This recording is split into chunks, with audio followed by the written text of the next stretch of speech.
Inilah kita coba cari jawabannya langsung dari PKS, Mas Iqbal. Gimana nih, ini betul kawan lama, artinya kalau peluangnya besar sudah diagendakan dong pertemuan antara PKS dan juga Presiden terpilih Prabowo Subianto? Ya, saya kira saat ini politik kita sangat dinamis sekali ya.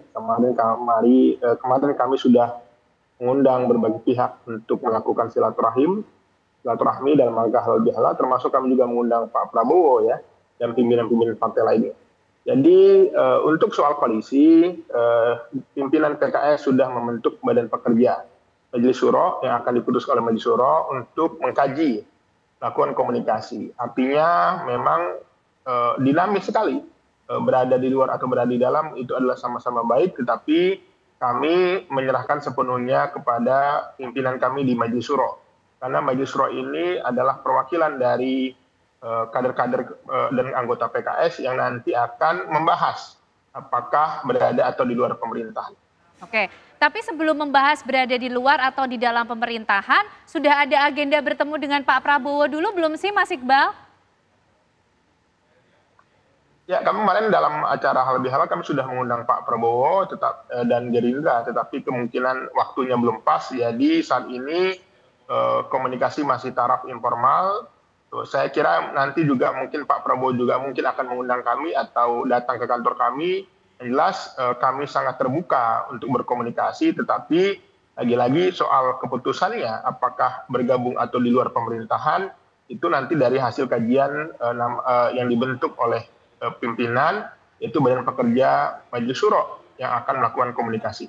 Oke, Mas Nyarwi, apakah pertemuan Pak Prabowo dengan PKS ini akan cukup menjadi pertimbangan yang dibawa oleh Majelis Syuro nanti untuk mengkaji, kemudian mengambil keputusan?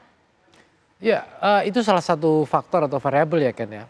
Tapi kalau kita lihat tradisi berpartainya PKS, ini kan ada agak mirip-mirip juga dengan PDIP ya, partai kader ya. Jadi saya kira dinamika di internal itu luar biasa untuk bisa memutuskan apakah bergabung gitu atau katakanlah di luar kekuasaan.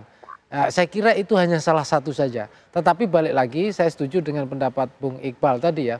Kalau kita baca struktur PKS itu kan ada namanya Majelis Syuro. Ya. Dan itu kan punya otoritas yang besar ya dalam memutuskan arah dari partai ini nanti ke depannya ya, termasuk dalam pemerintahan di parlemen, kemudian termasuk apakah gabung apa tidak. Jadi saya kira tapi kalau kita lihat ya satu lagi ya Ken ya.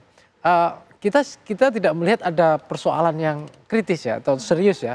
Misalnya dari pimpinan Majelis Syuro ini misalnya melakukan kritik atau apapun selama Pilpres ya ke Pak Prabowo ya. Jadi ada kemungkinan juga gitu loh. Cuma memang saya kira ya ada plus minusnya. Misalnya contoh kalau PKS memilih bergabung, suara-suara kritis yang selama ini itu masyarakat itu mengenal PKS yang berani mengkritik di parlemen, di DPR, kemudian juga menyuarakan banyak hal, itu kemungkinan bisa berkurang ya, atau bahkan suaranya akan berbeda jadinya ketika nanti di era pemerintahan Prabowo Gibran berkuasa seperti itu. Nah ini ya itu.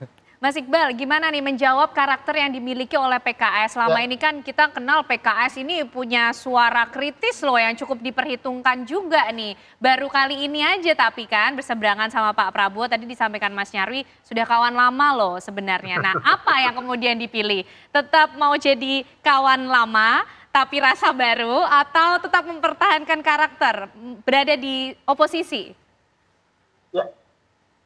Ya saya kira memang yang dilihat dari rakyat tentang PKS adalah konsistensi ya. Di pemerintahan 2 periode terakhir kami berada di luar pemerintahan dan konsisten sampai akhir.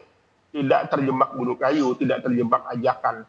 Karena bagi kami berada di luar dan di dalam itu bukan sebuah prestasi, tetapi bagi kami ini adalah bagian dari komitmen kepada para pendukung, bagian dari komitmen kepada rakyat bahwa kami tetap mengkritisi tentang kebijakan-kebijakan pemerintah. Dan terbukti, siapa kalau tidak ada PKS kemarin yang di periode ini, siapa yang akan berteriak tentang kenaikan BBM?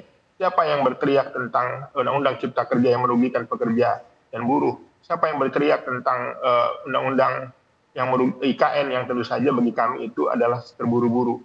Jadi bagi kami saat ini kami sepenuhnya terbuka, tetapi bagi kami tidak mudah untuk begitu saja, tetapi harus ada kajian yang dalam Dan kami menyerahkan kepada Badan Pekerja Syuro untuk melakukan komunikasi. Oke, baik. Ini tidak saja memprediksi skor timnas Indonesia, tapi kita juga harus memprediksi nih Mas Nyarwi, peluangnya sebesar apa sih PKS nanti untuk jadi di koalisi masih atau ada oposisi? misteri juga kan. Masih Jadi ada misteri, dijawabnya tapi nanti ya Mas Nyarwi, Mas Iqbal, usai jeda kami kembali untuk Anda.